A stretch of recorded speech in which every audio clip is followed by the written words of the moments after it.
दोस्तों खेसारी लाल यादव का जिस सॉन्ग का था इंतजार की घड़ी, वो इंतजार की घड़ी खत्म हो चुकी है। चलिए बताते हैं। जिस सॉन्ग का नाम है लहंगा में मीटर, कब आएगा और कौन सा चैनल पे आएगा, तो सब कुछ बताएंगे। मेरा चैनल पे बने रहिए, सब कुछ बताएंगे। दोस्तों बात करें तो खेसारी लाल का इस सॉन्ग के गाने के बारे में बात करें तो इसमें खेसारी लाल और शिल्पी राज ने इस सॉन्ग को गाया है और कृष्णा बेदर्दी का इसमें लिखा हुआ है सॉन्ग है।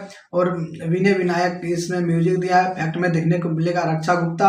और बात करें तो वेस्ट भोजपुरी से इस सॉन्ग आएगा, वो कल सुबह 7:30 बजे इस सॉन्ग आएगा। तो आप लोग तैयार रहिए, खेसारी लाल यादव का फैन आप लोग तैयार रहिए। खेसारी लाल यादव का सॉन्ग कल सुबह 7:30 बजे आएगा वेस्ट भोजपुरी से।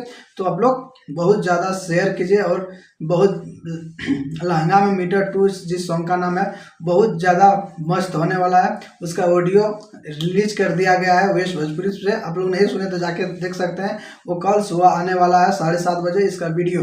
तो आप लोग इंतजार की घड़ी अब खत्म हो चुकी है और बहुत जल्द खेसारी लाल यादव का सॉन्ग आने वाला है वेस्ट भोजपुरी से। और कैसा लगा मेरा वीडियो तो कमेंट करके बता दीजिएगा। और इसी तरह अपडेट पाने के लिए मेरा चैनल को सब्सक्राइब कर लीजिएगा। फिर मिलेंगे अगले वीडियो में कोई खेसारी लाल यादव का न्यू अपडेट लेकर। तो जय हिंद, जय भारत।